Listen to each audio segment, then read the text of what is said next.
नमस्कार दोस्तों, unique classes के एक और नई वीडियो में आपका फिर से स्वागत है। जैसा कि आपको पता है कि आज का जो हमारा वीडियो है वो हैज़ टू, हैव टू और हैड टू के प्रयोग के ऊपर होने वाला है। तो हमें पता है जब भी सेंटेंस के अंदर बाध्यता का भाव दिया जाता है, जब भी हम लोग प्रेशराइज़ करते हैं सेंटेंस को कि भई ऐसा करना पड़ेगा, ऐसा होगा, तुम्हें घर जाना पड़ेगा, तुम्हें स्कूल जाना पड़ेगा, तुम्हें पढ़ना पड़ेगा। तो ऐसे बाध्यता वाले सेंटेंस जो होते हैं, उनमें हम लोग ये जो सेंस है वो हैज़ टू, हैव टू और हैड टू से दर्शाते हैं। आगे बात क्लियर समझ में?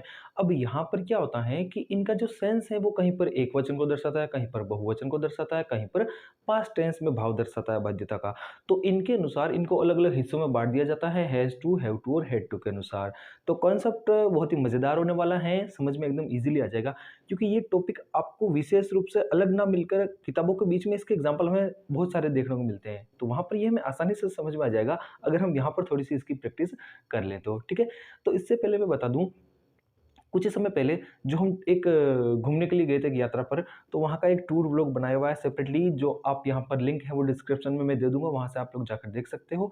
और साथ ही जो ग्रामर के अन्य वीडियोज़ हैं, वो भी आपके लिए मैं लिंक यहाँ पर डिस्क्रिप्शन में दे दूँगा, तो वहाँ पर जाइए एक बार ज़रूर देखिए। वीडियो को स्किप मत कीजिए क्योंकि स्किप करने के बाद में काफ़ी सारी ऐसी चीज़ें हैं जो आप मिस कर देते हो।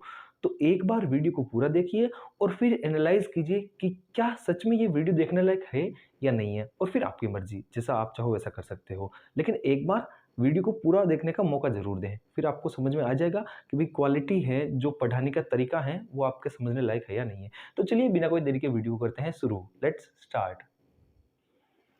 दोस्तों इसका प्रयोग उस समय किया जाता है जब भी सेंटेंस के अंदर हमें बाध्यता का भाव देना हो या फिर अनिवार्यता का भाव देना हो, ठीक है? अब हम लोग पहले देखते हैं हैज़ टू और हैव टू का प्रयोग कहाँ पर होता है, क्योंकि इसका प्रयोग है वो प्रेजेंट टेंस वर्तमान काल में होता है, ठीक है?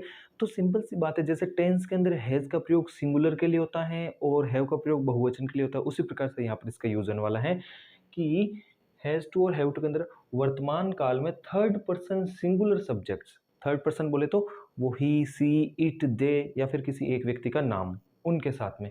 तो उनमें जो एकवचन वाले हैं, उनके साथ में तो आपके लग जाएगा हैज़ टू। जैसे ही, शी, इट या एक नाम हो तो उसके साथ में हैज़ टू लग जाएगा और जो बाकी सब्जेक्ट बचे हैं, जैसे दे आ गया, फिर आपका वी आ गया, फिर आपका आई आ गया, तो इनके साथ में आपको किसका प्रयोग करना है? हैव टू का ही प्रयोग करना है। आगे बात समझ में? तो आगे लिखा हुआ भी है हैज़ टू तथा शेष सभी सब्जेक्ट्स इनके अलावा जो भी बच गए हैं उनके साथ में आपको हैव टू का ही प्रयोग करना है। मतलब एक तरीके से सिंगुलर वालों के साथ में हैज़ टू और बहुवचन वालों के साथ में हैव टू। और टेंस के नियमों के अंदर बताया गया जी है कि जो आई है वो बहुवचन वाले हैव के साथ में ही रहता है। तो उन छोटी-छोटी बातों का आपको ध्यान रखना है और अगर कन्फ्यूज़न है तो पर्सन के ऊपर जल्दी एक और नया वीडियो लेकर आ जाएँगे।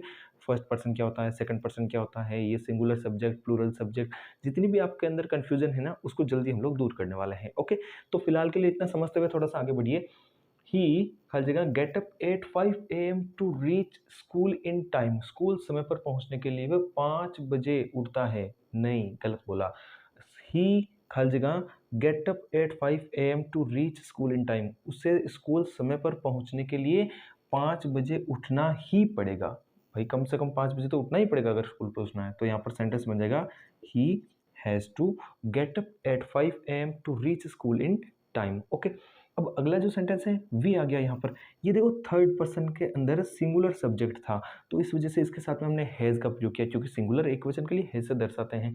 अब अगला बोल रहा है वी, ये बहुवचन को दर्शाता है और बहुवचन को दर्शाएगा, फर्स्ट पर्सन है वी, तो बोलने वाला वक्ता है वो फर्स्ट पर्सन के अंदर आता है। तो वी के साथ में हम लोग हैव का प्रयोग करेंगे। We have to eat to live. हमें जीवित रहने के लिए भोजन खाना ही पड़ेगा या फिर हमें जीवित रहने के लिए खाना खाना ही पड़ेगा। तो ये बाध्यता का भाव है, ठीक है? इस वजह से वी के साथ में हमने हैव का प्रयोग कर दिया।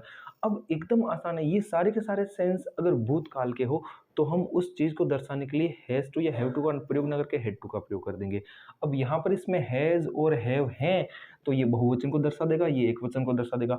अब भूतकाल के बेचारे के साथ में होता है कि उसके अंदर सिंगुलर और प्लूरल को दर्शाने के लिए कुछ होता ही नहीं है, तो वो अकेले हेड का ही प्रयोग करते हैं दोनों के लिए कि भाई एकवचन है तो भी मैं तो हेड बोलूँगा और बहुवचन है तो भी मैं हेड बोलूँगा। तो पास्ट के साथ में थोड़ा-सा इस प्रकार से बोला जाता है। आपको ये कन्फ्यूज़न नहीं रहता है थर्ड पर्सन वाला और एकवचन, बहुवचन वाला। यहाँ पर चाहे जो भी हो, भूतकाल का सेंटेंस है और बाध्यता का भाव देना है तो हमें हेड टू का प्रयोग करना है बस। तो जब बाध्यता का भाव भूतकाल में हो तो वहाँ हम लोग हैड टू का प्रयोग करेंगे। आगे बात समझ में? अब देखो इसके बाद में भी आपको वर्ब के फर्स्ट फॉर्म का ही यूज़ करना है और नोट विशेष रूप से ध्यान रख लेना सभी सब्जेक्ट के साथ में हैड टू आएगा। जितने भी सब्जेक्ट्स हैं, मैंने बोला चाहे एकवचन हो, चाहे बहुवचन हो, चाहे आदमी का नाम हो, चाहे पुस्तक हो, वस्तु हो, कुछ भी हो, आपको सबके साथ में अगर वो सब्जेक्ट है तो उनके साथ में हैड टू का ही प्रयोग करना हो जब सेंटेंस है वो भूतकाल के अंदर हमें उसका भाव देना हो। अब यहाँ पर एग्जाम्पल देखते हैं, आई खाली जगह read my lesson for good marks. मुझे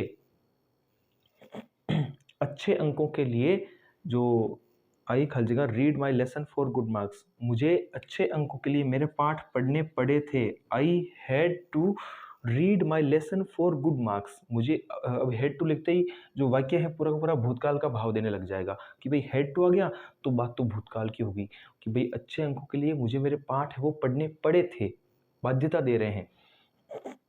यू खाली जगह run fast to win the yesterday race. तुम्हें जो कल की रेस है उसको जीतने के लिए तेज दौड़ना पड़ा था। समझ में आई बात? तुम्हें कल की रेस दौड़ने के लिए तेज दौड़ना पड़ा था। यहाँ पर बाध्यता का भाव दिया गया है तो यहाँ पर आ जाएगा you had to run fast to win the yesterday race. I hope आपको ये जो वीडियो है वो अच्छे से समझ में आ गया होगा। जल्दी हम लोग इसकी एक छोटी सी प्रैक्टिस एक्सरसाइज भी लेकर आने वाले हैं जिसके अंदर हम कॉन्सेप्ट को साथ साथ में समझेंगे, एक्सप्लेन करेंगे।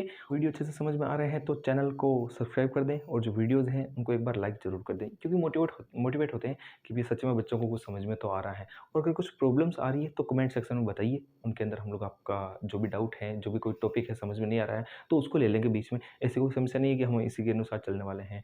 और ग्रामर के जितने भी बाकी के टॉपिक्स हैं वो भी चैनल के ऊपर उपलब्ध हैं। डायरेक्ट इनडायरेक्ट ले लो, एक्टिव पैसिव ले लो, जो नया टॉपिक अभी 10वीं का है सब्जेक्ट वर्ब एग्रीमेंट वो भी वहाँ पर है।